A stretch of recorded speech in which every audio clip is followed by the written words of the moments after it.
Esta tarde vamos a estudiar la lección 7 del crisol, en el crisol con Cristo. Seguimos tratando este tema y el título es Una esperanza indestructible. Ahora, la verdadera fe y la verdadera esperanza del cristiano provienen de haber oído la palabra verdad, el verdadero evangelio, la verdad echada por tierra por el hombre de pecado. Fíjense que Dios nos advirtió lo que había pasado. Entonces, hasta que no recuperáramos el conocimiento de esa verdad, nuestra fe no sería verdadera y nuestra esperanza tampoco. Pero viene de oír la palabra de Dios y de haber creído en ella. Pero si creímos a una mentira, podemos tener fe en una mentira y podemos tener esperanza en esa mentira. Pero esa fe no nos va a salvar y esa falsa esperanza no se va a cumplir. No es una esperanza indestructible. Ahora, ¿cuál es nuestra fe y cuál es nuestra esperanza? Eso es lo importante. Por esa causa, lo primero que tenemos que preguntarnos es, ¿a qué creímos? ¿En quién y en qué creemos? La respuesta inmediata del ángel de la Odisea va a ser, creemos en las 28 creencias fundamentales de la Iglesia Adventista del Séptimo Día. Esa es nuestra riqueza, nuestra fe y nuestra esperanza. Y por supuesto, esto lo van a escuchar del 99,9% de los adventistas. ¿Y qué le va a decir el testigo fiel y verdadero al pueblo adventista? Porque es para nosotros el mensaje de que eres rico y no sabes que eres desventurado, miserable, pobre, ciego y desnudo. Porque este mensaje, como Dios le mostró en Hawái, es para nosotros. Y lo que necesita el pueblo adventista es escuchar y oír un testimonio directo de cuál es el significado del mensaje que el testigo fiel le envía. Y escribe al ángel de la iglesia en la Odisea. He aquí el amén, el testigo fiel y verdadero. Y tiene que decir esto porque hay uno falso. En este tiempo hay uno falso. Hay un falso Jesús. El principio de la creación de Dios dice esto. Yo conozco tus obras. Yo te conozco. Que ni eres frío ni caliente. Ojalá fuese frío o caliente. Pero por cuanto eres tibio y no frío ni caliente, te vomitaré de mi boca. Es una profecía. Jesús lo va a hacer. Pero antes de hacerlo nos está anunciando lo que va a hacer. Te vomitaré de mi boca. Porque tú dices, yo soy rico y me he enriquecido y de ninguna cosa tengo necesidad. Tengo la verdad, conozco la verdad y no necesito nada. Y no sabes que tú eres desventurado, miserable, pobre, ciego, desnudo. Por tanto, yo te aconsejo que de mí compres, porque tu riqueza no la compraste de mí. Alguien te la vendió, pero no yo. Por eso yo te aconsejo que de mí compres oro refinado en fuego para que seas rico y vestiduras blancas para vestirte y que no se descubra la vergüenza de tu desnudez. Ahora, ¿cuál es tu esperanza que te tiene desnudo? ¿En qué crees? ¿En qué confías? Y unge tus ojos con colirio para que veas. Yo reprendo y castigo a todos los que amo. Te mando este mensaje porque te amo. Sé pues celoso. Unge tus ojos con colirio y cuando veas, vas a entender de qué tenés que arrepentirte y arrepiéntete. Y aquí yo estoy a la puerta y llamo. Si alguno oye mi voz, entonces, ¿qué está haciendo? Está llamando. Jesús mete en un crisol al ángel de la Odisea, no. El verdadero Jesús no. Lo llama. Eso es lo que hace. Estoy en la puerta y llamo. Eso es lo que Jesús hace, nos llama. No hace otra cosa. Esa es la amonestación de él. Nos dice lo que está pasando y nos llama. Y si alguno oye mi voz y abre la puerta, entraré a él y cenaré con él y él conmigo. Al que venciere, le daré que se siente conmigo en mi trono, así como yo he vencido y me he sentado con mi Padre en su trono. Y la pregunta es clara. ¿Pueden la fe verdadera, la fe en el Dios verdadero y la verdadera esperanza, la esperanza en las verdaderas promesas de Dios, mantener en ese estado al pueblo de la iglesia remanente de Dios? No, por supuesto que no, de ninguna manera.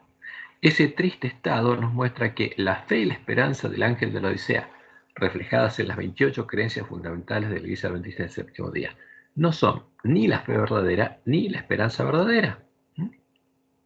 ¿Qué son entonces? solo que Dios anunció que serían por medio de sus profetas. Son la comida y la bebida que Jesús anunció que estaría en medio de su pueblo, que habría sido traída por los lobos vestidos de ovejas. Esa es la razón del estado del ángel de la Odisea. ¿Por qué? Porque el ángel de la Odisea son las vírgenes dormidas. Y entre las vírgenes hay vírgenes sensatas e insensatas. Entonces, ¿por qué una virgen sensata es desventurada, miserable, pobre, ciega, está desnuda? Por lo que pasó mientras se durmió. Pero cuando se despierte, si es sensata, va a llegar a recibir la bendición de Dios.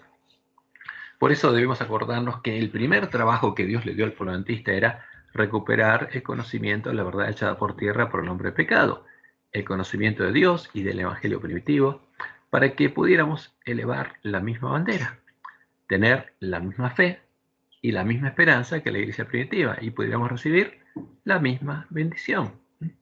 Porque para eso Dios llamó al pueblo adventista.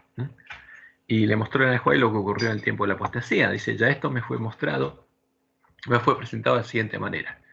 Una gran compañía de idólatras paganos romanos. Jezabel, porque Jezabel es la religión pagana del Imperio Romano. Y los idólatras paganos romanos llevaban una bandera negra, sobre la cual se veían figuras del sol, la luna y las estrellas. Esta compañía parecía feroz y airada. Se me mostró luego otra compañía que llevaba una bandera de un blanco puro, sobre la cual estaba escrito pureza y santidad a Jehová. ¿Quiénes eran los paganos? Los que llevaban la bandera negra. ¿Quiénes eran parte de la iglesia de Cristo, la verdadera iglesia de Cristo? Los que llevaban la bandera un blanco puro, que Dios les mostró en el Juárez, para mostrarle que esa tiene que ser nuestra bandera, y que tiene escrito pureza y santidad a Jehová.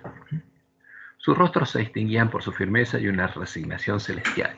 Vi a los paganos idólatras acercárseles y hubo una gran matanza. ¿Cuál fue esta? La del final del periodo de Esmirna, del año 303 al 313, donde la ramera se embriagó de la sangre de los mártires de Jesús. ¿Y qué pasó después? Vi a la compañía de idólatras consultarse. Al no lograr que los cristianos cediesen, convinieron en otro plan. Los vi arriar su bandera y acercarse luego a aquella firme compañía cristiana y hacerles propuestas. Y esto es lo que hizo con Constantino, el sumo pontífice romano, el sumo pontífice de Jezabel. Entonces vi a muchos que arriaban la bandera y se unían con los paganos. ¿Qué hacían? Apostataban y se unían con los paganos. Pero los que permanecían firmes la recogían y la enarbolaban. Vi que constantemente había personas que abandonaban la compañía de aquellos que llevaban la bandera pura y se unían con los paganos bajo la bandera negra para perseguir a los que llevaban la blanca. ¿Qué hicieron? Se hicieron paganos y elevaron la bandera negra para perseguir a los que llevaban la blanca. ¿Cuándo fue eso? Año 380 después de Cristo, edicto de Tesalónica. Y ahí podemos identificar claramente cuál es la bandera negra. Hay un micrófono abierto, por favor, si se fijan y lo cierran. Que alguien tiene una cucharita. Entonces, por eso, lo que Dios le dijo al plantista, está registrado en mensajes selectos, es que tenía que hacer una tarea. Y esa es la primera tarea, la más importante. Un reavivamiento de la verdadera piedad entre nosotros es la mayor y más urgente de todas nuestras necesidades. El buscar esto debe ser nuestro primer trabajo. Debe haber un esfuerzo ferviente para obtener la bendición del Señor, no porque Dios no esté dispuesto a otorgarnos su bendición, sino porque no estamos preparados para recibirla. O sea, hasta que no fuera sembrada semilla del reino, no podría ser derramada la lluvia temprana. Nuestro Padre Celestial está más dispuesto a dar su Espíritu Santo a los que se lo piden que los padres terrenales a dar buenas dádivas a sus hijos. Y como dijo Elena, en 1887, ya habían pasado varios años, justo antes que Dios mandara el mensaje de Barnes y Jones, cuando el camino esté preparado para el Espíritu de Dios, vendrá la bendición. ¿Habían completado el primer trabajo? No. Pero ellos sabían que, como está en la introducción a la gran controversia, la predicación y la creencia en el evangelio primitivo eran siempre acompañadas de la misma ayuda espiritual. ¿Qué hay que hacer? Conocer y predicar y creer al evangelio primitivo.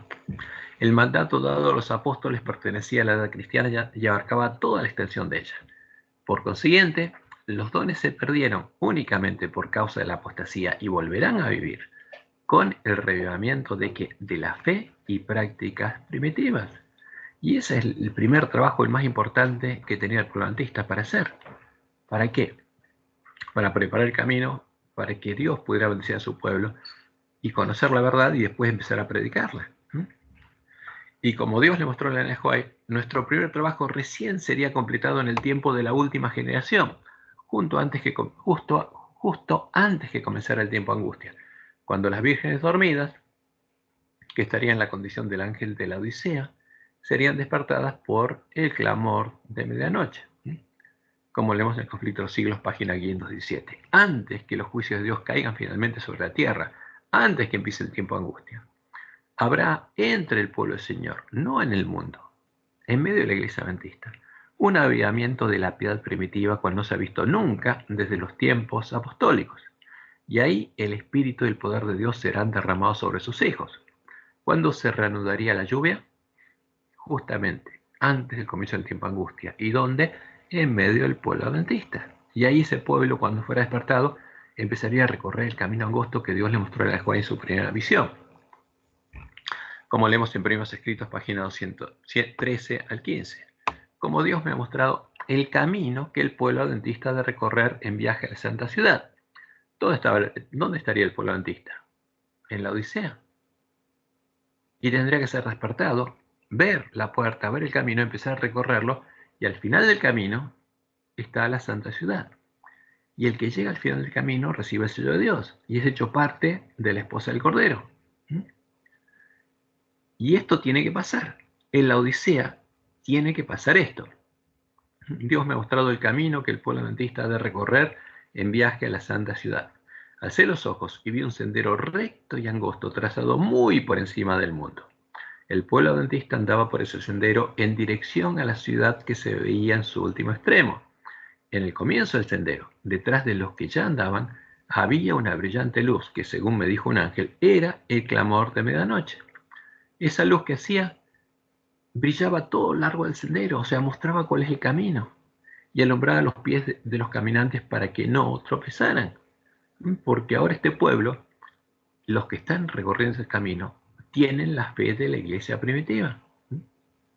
Y por supuesto van a recibir el sello de Dios, los que llegan al final del camino, como Dios les mostró en el Nehuay. Primeros Escritos 71. Los que reciban el sello del Dios vivo y sean protegidos en el tiempo de angustia, deben reflejar plenamente la imagen de Jesús. Esa era la esperanza del pueblo adventista. Los adventistas que llegaran a la ciudad que se veía en el final del camino que Dios les mostró en el Nehuay, tendrían el sello de Dios en sus frentes, entrarían con el esposo a las bodas y estarían preparados para ir con el esposo, con Jesús, a predicar el fuerte pregón del mensaje del tercer ángel.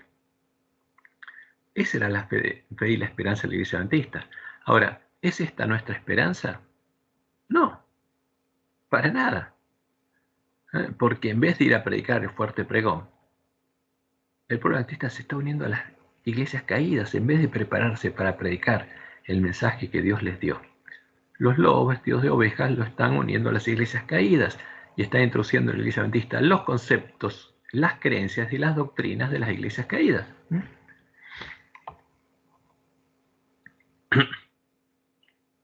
El ángel de la Odisea se cree rico, cree que conoce la verdad, pero si hubiera recuperado el conocimiento de la verdad y tuviera la misma fe y la misma esperanza que los miembros de la iglesia primitiva, también debería tener el mismo fruto. Debería estar reflejando la imagen de Jesús, pero no tiene el mismo fruto. Por eso es tan importante para nosotros el llegar a conocer la verdad y ver la diferencia entre la verdad acerca de Dios y del Evangelio y la mentira acerca de Dios y del Evangelio. ¿Quién predica la mentira? La bestia y el falso profeta y los lobos vestidos de ovejas. ¿Y el pueblo adventista? ¿A qué creyó? ¿A la verdad? No. Creyó a la mentira. Ese es el problema del ángel de la Odisea. Y justamente, ¿cuándo oiríamos la verdad? Como Dios lo anunció, cuando Él nos enviara al profeta Elías y se escuchara el clamor de medianoche. Como leemos en Malaquías 4, 5 y 6. Y aquí yo os envío el profeta Elías antes que venga el día de Jehová. ¿Cuándo? En el momento en que la iglesia adventista se tiene que producir el verdadero revelamiento de la piedad primitiva, antes que empiece el tiempo de angustia.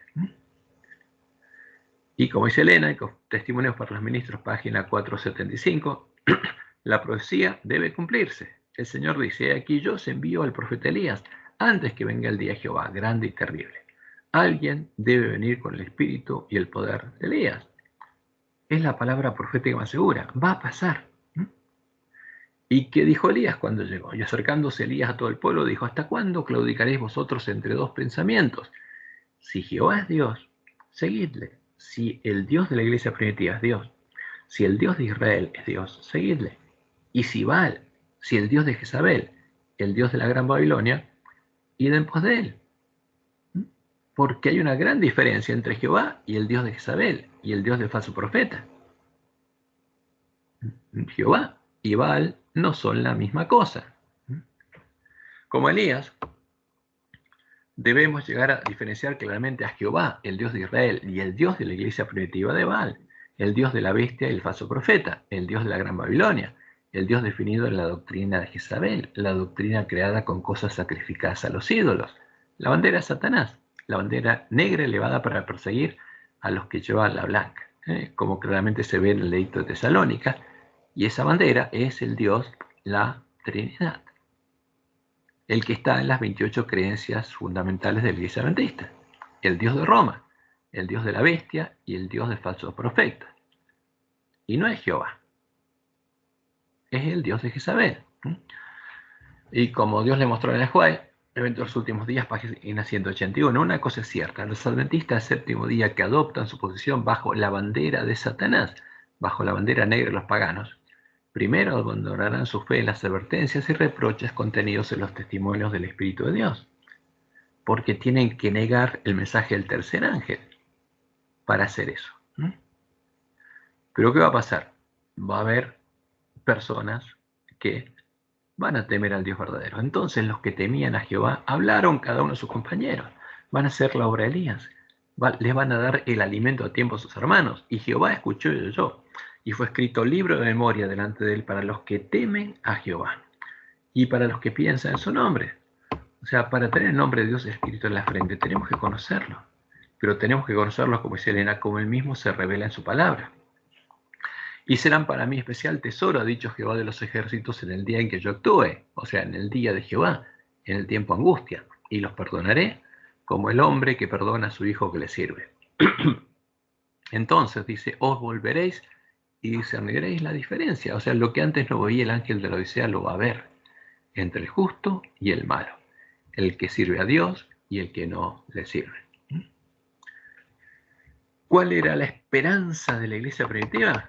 La esperanza de los miembros de la iglesia primitiva era que la gloria de Dios fuera vista nuevamente sobre ellos, porque el hombre pecó, quedó destituido de la gloria de Dios, pero la promesa del Evangelio es que la gloria de Dios sería vista nuevamente sobre nosotros, que el amor de Dios fuera derramado en sus corazones, que la ley de Dios fuera escrita en sus mentes y sus corazones, para que ellos pudieran ser transformados a imagen de Jesús, para llegar a reflejar plenamente la imagen de Jesús. Esa es claramente la esperanza de la iglesia primitiva, como leemos en Romanos 5, 1 al 5.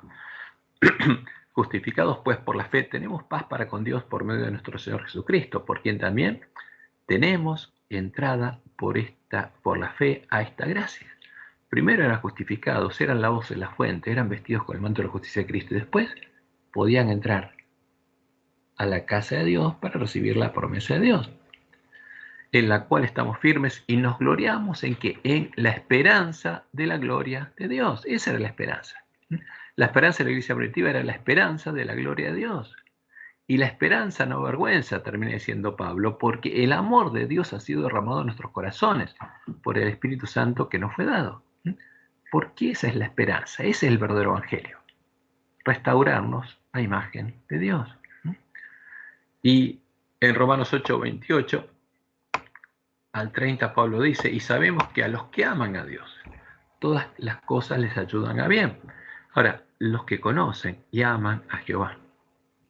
Pero si no lo conocemos, si invocamos a Baal, y esto no se aplica a nosotros, y sabemos que a los que aman a Dios, todas las cosas les ayudan a bien, esto es, a los que conforman su propósito son llamados, porque a los que antes conoció, también los predestinó para que fuesen hechos conforme a la imagen de su Hijo, Esta es la esperanza.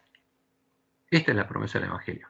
Para que Él sea el primogénito entre muchos hermanos y vea el linaje, vea el fruto de la aflicción de su alma. Y a los que predestinó, a los que Dios predestinó, estos también Dios llamó. Y a los que llamó, estos también Dios justificó. Y a los que justificó, estos también Dios glorificó. Esa es la promesa de Dios, esa es la esperanza. Para llegar a reflejar plenamente la imagen de Jesús y recibir el sello de Dios, nuestra fe tiene que ser la fe de la iglesia primitiva y nuestra esperanza tiene que ser la esperanza de la iglesia primitiva. Y vamos a enfocarnos ahora, como Dios dijo que íbamos a ver la diferencia. Vamos a ver la diferencia en la forma en la que Jehová actúa y la forma en la que Baal actúa. Continuando con el desarrollo de la tesis del crisol, la doctrina que nos están enseñando, en el que el fuego de Dios, que es el dolor y sufrimiento, crece hasta llegar al calor extremo, el autor de nuestra lección hace algunas afirmaciones temerarias, en las que refleja algunas de las características de su Dios, el Dios que nos mete en sus crisoles. La pregunta a la que vamos a contestar es la siguiente: ¿de quién está hablando? ¿De Jehová o de Baal? Acá tenemos la primera imagen, que es similar a las de Roma. Una persona en medio del fuego, siendo purificada. Y esto es lo que encontramos en la lección del sábado 6 de agosto. Cuando estamos en la iglesia rodeados de gente que sonríe, qué fácil es hablar y cantar de la esperanza. Pero cuando estamos en el crisol, la esperanza no siempre parece ser tan fácil. Ahora la pregunta es, ¿el ángel de la visita está en un crisol? ¿Quién lo puso en ese crisol? ¿El santo del verdadero Jesús? No. Cuando las circunstancias nos oprimen, en el crisol somos oprimidos.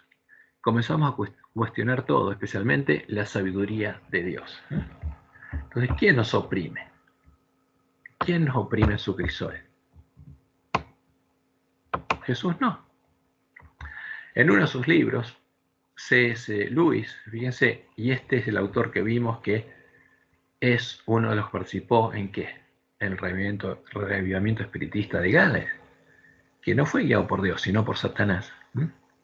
Y se trae ese alimento a nuestra iglesia, que es la comida y la bebida de los borrachos. En uno de sus libros, C.S. Lewis escribe sobre un león imaginario. Alguien que quiere conocer a este león le pregunta si el león es fiable. ¿Es fiable el león?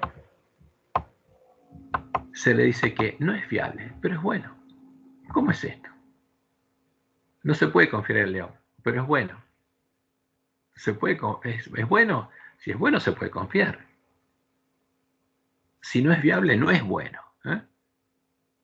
Esto es increíble. Y sigue siendo el autor, porque este es el ejemplo de él. Él toma estos ejemplos de ahí, de la comida y la bebida de los borrachos. Aunque no siempre entendemos a Dios y aparentemente Él hace cosas impredecibles. ¿Dios hace cosas impredecibles? No. Eso no significa que Dios esté en contra de nosotros. Simplemente significa que todavía no tenemos el panorama completo. Pero luchamos con la idea de que, para tener paz, confianza y esperanza, Dios debe ser comprensible y predecible. Según nuestra forma de pensar, Él necesita ser fiable. Por ende, nos predisponemos para el chasco. ¿Qué está diciendo? Que su Dios no es fiable, que no es predecible ni comprensible. Y el que cree que es confiable y predecible, se va a chasquear. ¿Por qué? Porque a sus seguidores los chasquean. Un vistazo a la semana. Entender el carácter de Dios. ¿De qué Dios? Está hablando de Baal. ¿En qué medida nos ayuda a retener la esperanza en medio del crisol? Ahora, ¿quién puede creer en alguien que, como Roma dice, lo mete en el fuego para purificarlo? No es una cosa sana creer en eso. Según el autor, el Dios que él conoce no es ni comprensible, ni predecible, ni es fiable. Y añade que si creemos que lo es, nos predisponemos para el chasco. Por supuesto, como C.S. Lewis, uno de los que vieron y esparcieron el falso revelamiento espiritista de Gales, donde se manifestó el Dios de la Gran Babilonia, que los torturaba y los sorprendía con sus crisoles, obligándolos a hacer lo que él quería, como podemos ver en todos los relatos de las cosas que ocurrieron en Gales. El autor debe tener sus razones para creer eso, debe tener experiencias que contar que avalan sus creencias, porque debe estar teniendo las mismas experiencias de C.S. Lewis. Pero su conocimiento debe ser el mismo que el de C.S. Lewis, el conocimiento del Dios de la Gran Babilonia, porque no conoce a Jehová. La palabra de Dios da un testimonio completamente diferente sobre Jehová, sobre el único Dios verdadero. Primero, Jehová y sus promesas son comprensibles, no es incomprensible. Todo lo que reveló acerca de sí mismo y el Evangelio lo podemos comprender racionalmente, como leemos en Deuteronomio 29:29. Las cosas secretas pertenecen a Jehová nuestro Dios, más las reveladas son para nosotros y para nuestros hijos para siempre, para que cumplamos todas las palabras de esta ley. ¿Se puede entender la revelación de Dios? Sí, claramente, porque fueron reveladas para nosotros. Y como dice Pablo en Romanos 12, lo que Dios quiere es que las comprendamos, que tengamos un culto racional. Así que, hermanos, os ruego por las misericordias de Dios que presentéis vuestros cuerpos en sacrificio vivo, santo, agradable a Dios, que es vuestro culto racional. No os conforméis a este siglo, sino transformaos por medio de la renovación de vuestro entendimiento, para que comprobéis cuál sea la buena voluntad de Dios, agradable y perfecta. ¿Es comprensible? Claro que sí. Además, Jehová es 100% predecible en su modo de actuar, porque todo lo que él va a hacer ya fue anunciado por medio de sus siervos los profetas. Como leemos en Amós 3:7, no hará nada Jehová el Señor sin que revele su secreto a sus siervos los profetas. Todo lo que él hace fue anunciado. Y si hay algo que él no anunció, eso no lo va a hacer, porque todo lo que haga él es 100% predecible. Nosotros podemos saber claramente qué es lo que Dios hace y qué es lo que no hace. Y además, Dios es 100% fiable, es fiel a sus promesas y a su palabra. Como leemos en Deuteronomio 7:9, conoce pues que Jehová tu Dios es Dios, Dios fiel, que guarda el pacto y la misericordia a los que le aman y guardan sus mandamientos hasta 1000 generaciones, que actúa como él anunció en el pacto y es fiel. Y como leemos en 1 Juan 1:9, si confesamos nuestros pecados, él es fiel y justo para perdonar nuestros pecados y limpiarnos de toda maldad, porque cumple sus promesas. Por eso, el Dios del autor de la lección y el Dios de la Biblia y Jehová son muy diferentes. Y el testimonio de Jesús y de los apóstoles acerca de su Padre no deja lugar a ningún tipo de dudas de que Jehová, el único Dios verdadero, nuestro verdadero Dios y Padre, es muy diferente del Dios de la Gran Babilonia. Primero, Jehová es bueno, como leemos en Mateo 19, 16 y 17. Entonces vino uno y le dijo, Maestro bueno, ¿qué bien haré para tener vida eterna? Y él le dijo, ¿por qué me llamas bueno? Ninguno hay bueno sino Dios. ¿Cómo es Dios? Es bueno. Y como Jesús enseñó, no puede dar fruto malo. Jehová no puede dar un fruto malo. De Jehová nunca puede venir el mal, de él solo viene el bien. Él es perfecto, él es amor y hace el bien a todos, a justos e injustos. Eso es lo que Jesús enseñó. Mateo 7:18. No puede el buen árbol dar malos frutos. ¿Jehová es bueno? ¿Es un árbol bueno? Sí. ¿Puede dar malos frutos? No. ¿Y el árbol malo? El príncipe de este mundo, el dios de Babilonia, ¿puede dar frutos buenos? No. Mateo 12:35. El hombre bueno, del buen tesoro de su corazón, saca buenas cosas. O sea, lo que tiene Dios en la mente del corazón es bueno. Es oro puro. Y de ahí saca cosas buenas. Y ese oro puro es el que quiere que nosotros tengamos. Y el hombre malo, del mal tesoro, saca malas cosas. El que da un testimonio que Dios actúa utilizando el mal, está diciendo que ese Dios es malo. Y por supuesto, ese Dios no es el verdadero, es el Dios de Babilonia. Y en Mateo 5:48, cuando Jesús nos dice que seamos perfectos como nuestro Padre que está en los cielos es perfecto, ¿qué nos dice? Amad a vuestros enemigos, porque Dios ama. Bendecid a los que os maldicen. Haced bien a los que os aborrecen. ¿Qué hace Dios? Eso es lo que hace Dios. Y orad por los que os ultrajan y os persiguen, para que seáis hijos de vuestro Padre que está en los cielos, que hace salir su sol sobre malos y buenos, y que hace llover sobre justos e injustos. ¿Hace diferencia entre malos y buenos en cuanto a bendecirlos? No. ¿Y en los justos e injustos? No. ¿Qué pasa con los pecadores? Como claramente Dios lo anuncia, no quiere que ninguno perezca, sino que todos procedan al arrepentimiento. Y mientras haya tiempo a gracia, Dios va a hacer salir su sol sobre malos y buenos, y va a hacer llover sobre justos e injustos. Y en 1 Juan 4:8, Juan es claro: el que no ama no ha conocido a Dios, porque Dios es amor, y el amor no hace mal al prójimo. Dios no puede hacerle el mal a nadie. Tercer punto muy claro, el testimonio de Jesús y los apóstoles, que es: Jehová no usa el mal para alcanzar un propósito y no nos tienta con el mal. Como leemos Santiago 1:13, cuando alguno es tentado, no diga que es tentado de parte de Dios, porque Dios no puede ser tentado por el mal, ni él tienta a nadie. No usa el mal. Y en 1 Santiago 1, 16 al 18, Santiago dice: amados hermanos míos, no erréis. Toda buena dádiva y todo don perfecto desciende de lo alto del Padre de las luces, en el cual no hay mudanza ni sombra de variación. ¿Qué viene de Dios? Toda dádiva buena y todo don perfecto. Él, de su voluntad, nos hizo nacer por la palabra de verdad para que seamos primicias de sus criaturas. Y lo que es claro es que Jehová no nos obliga a hacer su voluntad, como si lo hace el Dios de la Gran Babilonia. ¿Qué hace Jehová? Nos llama y nos deja elegir libremente el camino que vamos a recorrer, como leemos en Romanos 8, 28 al 30. ¿Qué hace Dios? Llama. ¿A qué? A todos los hombres, para poder justificarlos y para poder glorificarlos. Y al que oye su voz, lo transforma en imagen de Jesús. Y en Hebreos 3, 14 al 15 leemos: porque somos hechos participantes de Cristo, con tal que retengamos firme hasta el fin nuestra confianza del principio, entre tanto que se dice: si oyereis hoy su voz, porque ¿qué es lo que hace Dios? Llama. Y el que oye su voz tiene la oportunidad de ser salvo. No endurezcáis vuestros corazones como en la provocación. Jesús no pone en un crisol al ángel de la Odisea hasta que lo escuche y lo obedezca.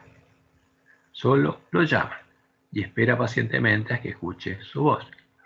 Apocalipsis 3:20, aquí yo estoy a la puerta y llamo. ¿Y qué hace Jesús? Llama. Si alguno oye mi voz y abre la puerta, por eso está la palabra profética más segura, para que leamos, podamos leer, oír la palabra profética y después guardarla. Y abre la puerta, entraré a él y cenaré con él y él conmigo. Y si no oye la voz de Jesús, va a llegar un momento en que va a dejar de llamarlo y lo va a vomitar de su boca. Pero otra cosa no va a hacer, lo está llamando. Y como dice Santiago, por tanto, hermanos míos, tened paciencia hasta la venida del Señor. Mirad cómo el labrador espera el precioso fruto de la tierra. ¿Qué espera? Espera que el pueblo adventista cumpla su misión y haya de nuevo un fruto para cosechar, aguardando con paciencia hasta que reciba la lluvia temprana y la tardía. Tened también vosotros paciencia y afirmad vuestros corazones, porque la venida del Señor se acerca. Por eso, cuando la palabra de Dios es tan clara, nuestro hablar debe ser igual de claro. Si no es así, de mal procede, como dijo Jesús. Estamos dando un falso testimonio acerca de Dios y del Evangelio, como leemos en Mateo 5:37. Pero sea vuestro hablar sí, sí. ¿Es Dios un árbol bueno? Sí. ¿Da fruto bueno? Sí. ¿Puede dar fruto malo? No. Es claro. Jesús fue claro. No podemos torcer eso. Porque lo que es más de esto, de mal, procede. Y ese es el problema del ángel de la Odisea. No sabe qué está comiendo y qué está bebiendo. Después vamos a ver cómo actuó Dios en el Antiguo Testamento, porque se usan ejemplos y se los tuercen, pero Dios es claro. Y la disciplina de Dios en el Antiguo Testamento es muy clara. Y vamos a tratar de entenderla. Mucho se habla de cómo actuó Dios con su pueblo durante el tiempo del Antiguo Pacto. para crear la imagen de un Dios que castigaba a todo el que se desviaba de su camino y no guardaba su ley, que lo ponía en su crisol. Pero eso está muy lejos de la realidad. Después vamos a ver lo que Dios anunció y cómo actuó primero con los pecados individuales de su pueblo. En primer lugar, la disciplina de Dios no es un castigo por los pecados. La disciplina de Dios es parte de la instrucción y enseñanza que un padre amante hace con sus hijos para corregirlos, instruirlos y guiarlos por el buen camino. ¿Cómo instruía y corregía y guiaba Dios a su pueblo? Y eso podemos entenderlo, está escrito en su palabra. Lo instruía por medio de las leyes y las ordenanzas de la ley de Moisés. Lo instruía por medio de los sacerdotes que le enseñaban la ley al pueblo. Porque de la boca de los sacerdotes escuchaban la ley y cuando el pueblo se apartaba de su camino, lo amonestaba por medio de sus siervos los profetas. Eso es lo que Dios hacía. No les mandaba crisoles, no los enfermaba, no hacía las cosas que dice nuestra lección. Eso Dios no lo hacía. Dios era misericordioso y tardo para la ira con su pueblo. Le había dado los 10 mandamientos de la ley moral para que pudiera comprender qué es el pecado y darse cuenta cuándo y en qué pecaba. Y había establecido la ley de la gracia para que los pecadores que se arrepentían de sus pecados conscientes pudieran obtener el perdón de sus pecados, y ese perdón era gratuito, por gracia, y se obtenía al seguir con fe el camino establecido en la ley de la gracia, el camino que terminaba en el santuario, donde ellos eran justificados y Jehová cargaba sus pecados haciéndose responsable de pagar por ellos. Como leemos en Isaías 43, 23 al 25. No me trajiste a mí, dice Jehová, los animales de tus holocaustos, ni a mí me honraste con tus sacrificios. No te hice servir con ofrenda, ni te hice fatigar con incienso. No compraste para mí caña aromática por dinero, ni me saciaste con la grosura de tus sacrificios, sino pusiste sobre mí la carga de tus pecados, me fatigaste con tus maldades. ¿Qué hacía Dios con el pueblo pecador? Lo limpiaba, y él cargaba los pecados de su pueblo. Se hacía responsable de pagar por ellos. Yo soy el que borro tus rebeliones por amor de mí mismo, y no me acordaré de tus pecados. ¿Castigaba a Dios a ese pueblo? No. Tenía abierto el camino de la gracia para perdonarlos y limpiarlos gratuitamente por gracia, y para que se fueran limpios, y poder ofrecerles la salvación y la vida eterna. Eso es lo que hacía Dios con ellos. ¿Había castigo para los pecadores? No. Durante el continuo solo había gracia. Y eso es importante. Para todo Israel, la puerta de la gracia estaba abierta mientras durara el continuo, hasta la puesta del sol del día 9 del mes 7. Todo el pueblo oía el sonido de las trompetas el día 1 del mes 7, el sonido que le avisaba que se aproximaba el día de la expiación y que tenía tiempo hasta el día 9 para seguir el camino de la gracia, ser perdonado sus pecados conscientes y estar preparado para el día de la expiación.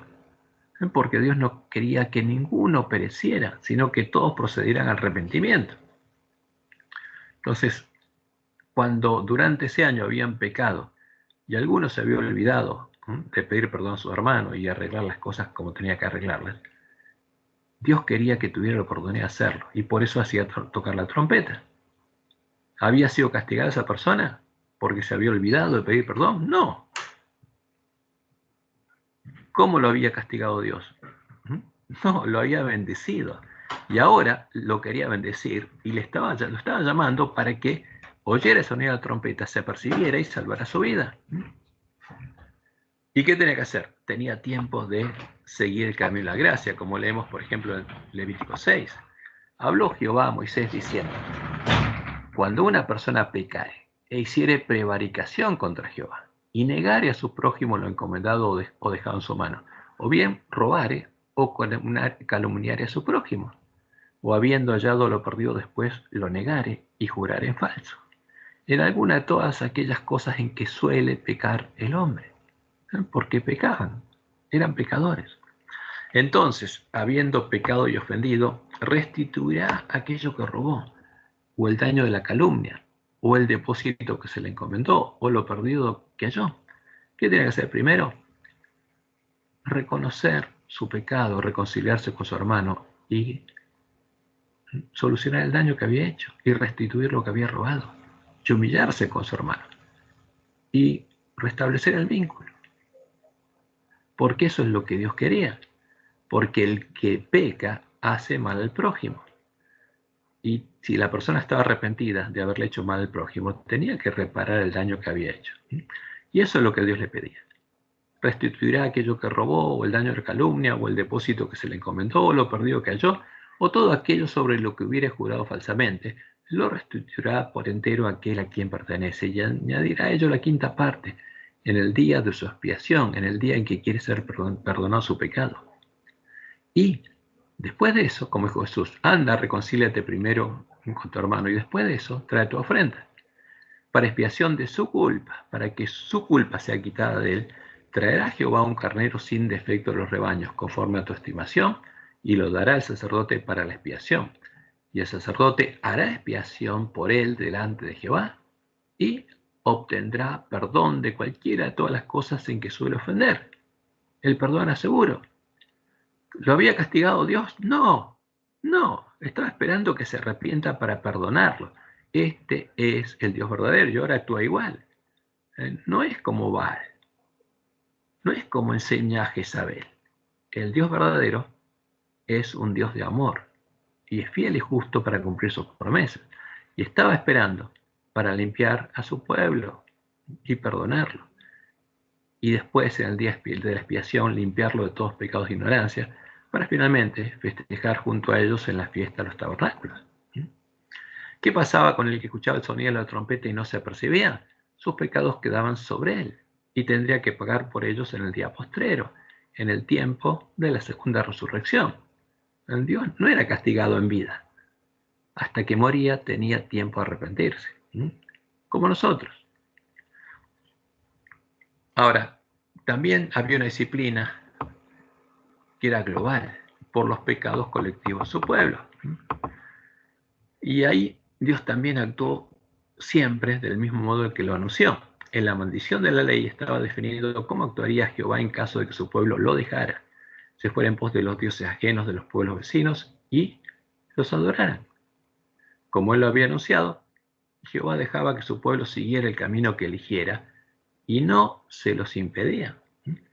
Solo los amonestaba por medio de sus siervos los profetas a volverse de sus malos caminos. Y si no se volvían de sus caminos, se alejaba de ellos y permitía que los pueblos vecinos y sus dioses, Satanás y los demonios, buscaran destruirlos, porque eso es lo que buscaba Satanás.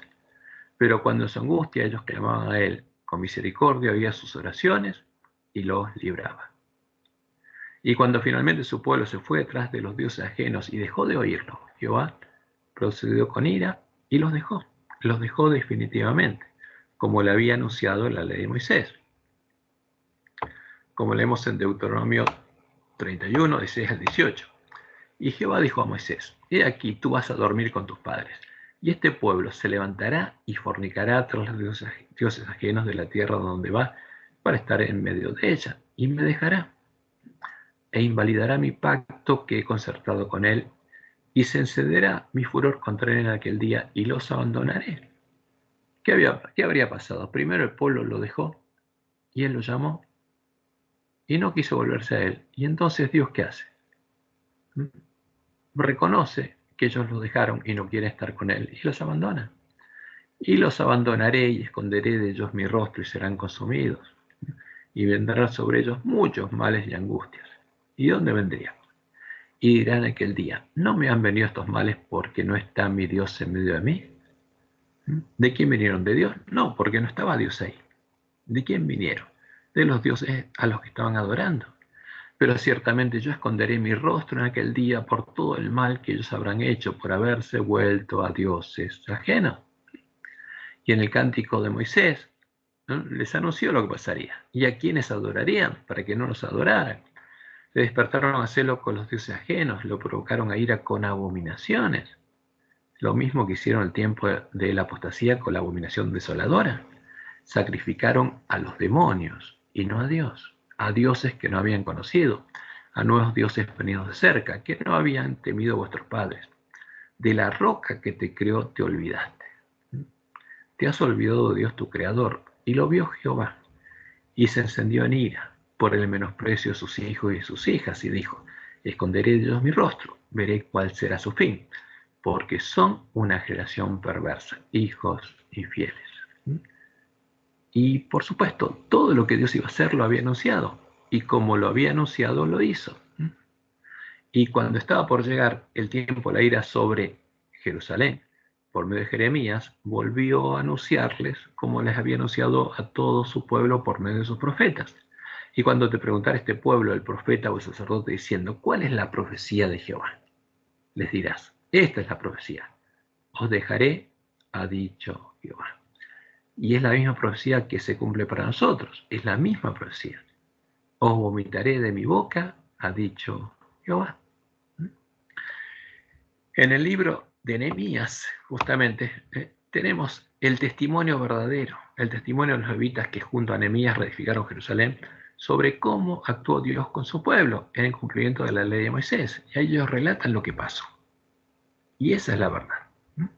Ese testimonio es muy importante para nosotros porque cuando llegue el tiempo de la ira para el pueblo adventista, Jehová va a actuar con nosotros del mismo modo. Nos va a dejar y va a dejar de llamarlos. Nos va a vomitar de su boca.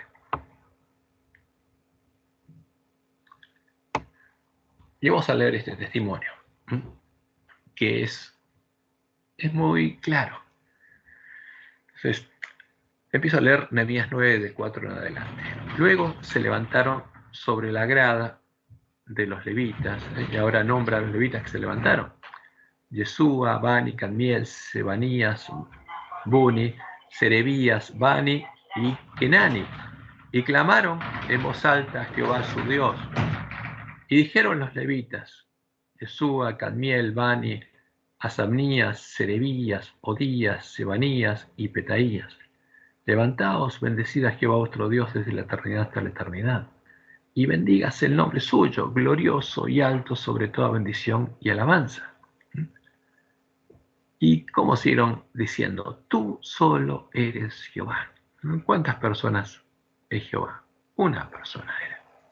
Tú solo eres Jehová. Tú hiciste los cielos y los cielos de los cielos con todo su ejército, la tierra y todo lo que está en ella, los mares y todo lo que hay en ellos. Y tú vivificas todas estas cosas y los ejércitos de los cielos te adoran. Tú hiciste los cielos, nuestro universo, y los cielos de los cielos, donde están tus otros hijos, y los ejércitos de los cielos. Todos los seres creados te adoran. Tú eres, oh Jehová, el Dios que escogiste a Abraham y lo sacaste de Ur de los Caldeos y le pusiste el nombre Abraham. Y hallaste fiel su corazón delante de ti e hiciste pacto con él para darle la tierra del Cananeo, del Eteo, del Amorreo, del Pereceo, del Jebuseo y del Gergeseo, para darla a su descendencia, y cumpliste tu palabra, porque eres justo. Y miraste la aflicción de nuestros padres en Egipto y oíste el clamor de ellos en el Mar Rojo. E hiciste señales y maravillas contra Faraón, contra todos sus siervos y contra todo el pueblo de su tierra, porque sabías que habían procedido con soberbia contra ellos, y te hiciste nombre grande como en este día.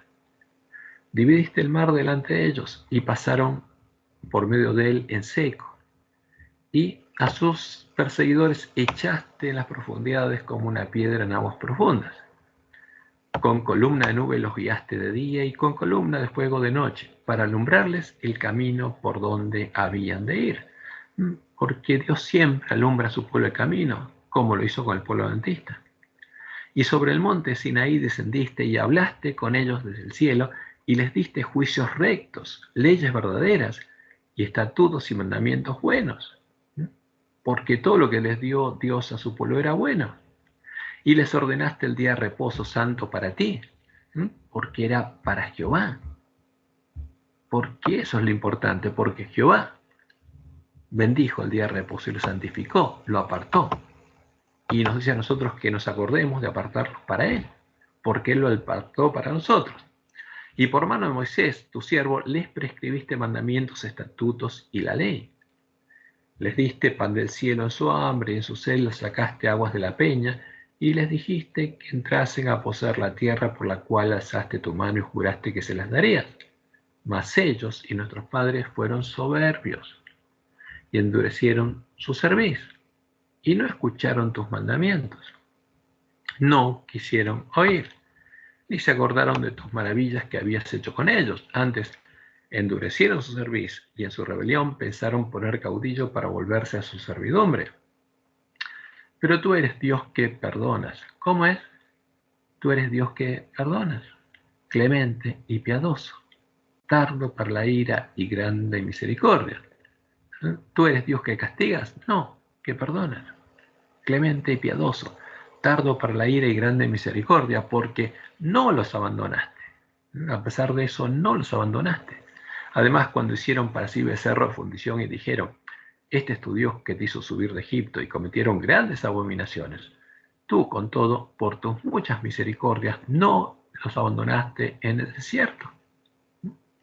¿Qué hizo Dios? Los soportó y por amor estuvo con ellos. La columna de nube no se apartó de ellos de día para guiarlos por el camino, ni de noche la columna de fuego para alumbrarles el camino por el cual debían ir. Y enviaste tu buen espíritu para enseñarles. Y no retiraste tu mano de su boca, y agua les diste para su sed. Les dio el alimento, siguiéndoles el alimento. Los sustentaste 40 años en el desierto. ¿A quiénes? A los que no quisieron entrar. ¿Cómo actuó Dios con ellos? No les permitió entrar, pero los sustentó.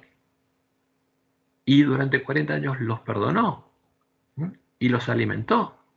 Y cuando descansaron, los que descansaron con fe van a tener la salvación y la vida eterna, aunque no entraron a Canaán, aunque como Moisés no entraron a Canaán. Los sustentaste 40 años en el desierto, de ninguna cosa tuvieron necesidad. Sus vestidos no se envejecieron, ni se hincharon sus pies. Les diste reinos y pueblos y los repartiste por distritos y poseyeron la tierra Seón, la tierra del rey de Esbón y la tierra de Og, rey de Basán. Multiplicaste sus hijos como las estrellas del cielo y los llevaste a la tierra de la cual habías dicho a sus padres que habían de entrar a poseerla. Y los hijos vinieron y poseyeron la tierra. Y humillaste delante de ellos a los moradores del país, a los cananeos, los cuales entregaste en su mano, y a sus reyes, y a los pueblos de la tierra, para que hiciesen de ellos como quisieran. Y tomaron ciudades fortificadas y tierra fértil, y heredaron casas llenas de todo bien, cisternas hechas, viñas y olivares, y muchos árboles frutales. Comieron y se saciaron, y se deleitaron en tu gran bondad. Pero ¿qué pasa con este pueblo? Porque nosotros los hombres somos así, todos somos así. Pero te provocaron a ira y se rebelaron contra ti. Y echaron tu ley tras sus espaldas y mataron a tus profetas que protestaban contra ellos para convertirlos a ti. Ahora, ¿qué hacía Dios cuando ellos se apartaban? Le mandaba a sus profetas, ¿y qué hacían ellos? Los mataban. Y los profetas, ¿qué hacían? Buscaban convertirlos a Jehová. E hicieron grandes abominaciones. ¿Y qué hizo Dios? ¿Los metió en prisión? ¿Los quemó Dios? No. Cuando mataron a los profetas, dejó de llamarlos y entonces los entregaste en manos de sus enemigos, los cuales los afligieron. No fue Dios, los enemigos los afligieron, ¿no? Porque ellos se fueron tras sus dioses. Pero en el tiempo de su tribulación, clamaron a ti y tú de los cielos los oíste. Y según tu gran misericordia les enviaste libertadores para que los salvasen de manos de sus enemigos. ¿Qué hacía ese pueblo? Se iba y cuando caía en desgracia clamaban a Dios. ¿Y qué hacía Dios? Los perdonaba por misericordia. Pero fíjense lo que pasaba. Una vez que tenían paz, volvían a hacer lo malo delante de ti, por lo cual los abandonaste en manos de sus enemigos que los dominaron. Pero volvían y clamaban otra vez a ti, y tú desde los cielos los oías, y según tus misericordias muchas veces los libraste. ¿Qué hacía Dios? Le hacía el bien, los libraba. Pues estaba esperando porque tenía amor por su pueblo, y eso es lo que hace un padre que ama a sus hijos. Les amonestaste a que se volviesen a tu ley, mas ellos se llenaron soberbia y no oyeron tus mandamientos, sino que pecaron contra tus juicios, los cuales si el hombre hiciere, en ellos vivirá. Se rebelaron, endurecieron su cerviz y no escucharon. Finalmente, no se volvieron para atrás, porque cada vez que le clamaban a él, Dios les perdonaba y ellos se volvían, pero llegó el momento en que no escucharon más. Les soportaste por muchos años y les testificaste con tu espíritu por medio de tus profetas, pero no escucharon, por lo cual los entregaste en manos de los pueblos de la tierra. Finalmente llegó el tiempo de la ira y Dios los dejó. Mas por tus muchas misericordias no los consumiste ni los desamparaste, porque eres Dios clemente y misericordioso. Ahora pues, Dios nuestro, grande, fuerte, temible, que guardas el pacto y la misericordia. Porque, ¿qué pasó? Se cumplió lo que decía el pacto. Y además sigues teniendo misericordia. No se ha tenido en poco delante de ti todo el sufrimiento que ha alcanzado a nuestros reyes, a nuestros príncipes, a nuestros sacerdotes, a nuestros profetas, a nuestros padres y a todo tu pueblo, desde los días de los reyes de Asiria, cuando Asiria invadió el reino del norte en el 723 a.C., y en el 722 hizo caer Samaria, y en el 721 desterró a los que quedaron vivos en el reino del norte, desde los días de los reyes de Asiria hasta este día. Pero tú eres justo en todo lo que ha venido sobre nosotros. ¿Qué reconoce? Cómo Dios actuó. Y que lo que vino sobre ellos no vino de Dios, es la consecuencia de lo que ellos hicieron y eligieron. Pero tú eres justo en todo lo que ha venido sobre nosotros, porque rectamente has hecho, mas nosotros hemos hecho lo malo. Nuestros reyes, nuestros príncipes, nuestros sacerdotes y nuestros padres no pusieron por obra tu ley, ni atendieron a tus mandamientos y a tus testimonios con que les amonestabas. O sea, cuando mandaste tus profetas, no los escucharon. Y ellos en su reino y en tu mucho bien que les diste y en la tierra espaciosa y fértil que entregaste delante de ellos, no te sirvieron. ¿A quién sirvieron? A Baal. Ni se convirtieron de sus malas obras. He aquí que hoy somos siervos, dice. Henos aquí, siervos en la tierra que diste a nuestros padres para que comiesen su fruto y su bien. Porque ¿qué había pasado? Había venido el tiempo de la ira y el tiempo de la ira duraría 2520 años. ¿Hasta cuánto? Hasta 1798. Desde 523 exactamente, 2520 años llegan hasta 1798. Y estaba en el tiempo de la ira. Primero vino Asiria, después vino Babilonia, ahora estaba en el tiempo de Medo-Persia, cuando Artajerjes les permitió volver. Pero eran siervos del rey de Medo-Persia, y después serían siervos del rey digamos, vendría a Grecia, y finalmente serían siervos de Roma. Cuando vino Jesús, su pueblo era siervo de Roma. Y aquí hoy somos siervos, como dice la ley. Henos aquí, siervos en la tierra que diste a nuestros padres, para que comiencen su fruto y su bien. Y se multiplica su fruto, ¿para quién? No para nosotros, sino para los reyes que has puesto sobre nosotros por nuestros pecados, quienes se enseñorean sobre nuestros cuerpos y sobre nuestros ganados, conforme a tu voluntad, y estamos en grande angustia, porque estaban en el tiempo de la ira. Y el tiempo del dominio de las bestias duraría 2520 años hasta el año 1798. Así es como actuó Dios. Así es como buscó amonestar y corregir a su pueblo, llamándolo al arrepentimiento y teniendo paciencia de ellos y perdonándolos. Y este es el Dios verdadero, porque es predecible, porque anunció cómo actuaría y actuó como lo anunció. Y este es el Dios al que debemos conocer y amar. Que Jehová te bendiga y te guarde y te guíe a toda verdad, y que tengan todos ustedes un hermoso y feliz sábado. Qué bárbaro este capítulo.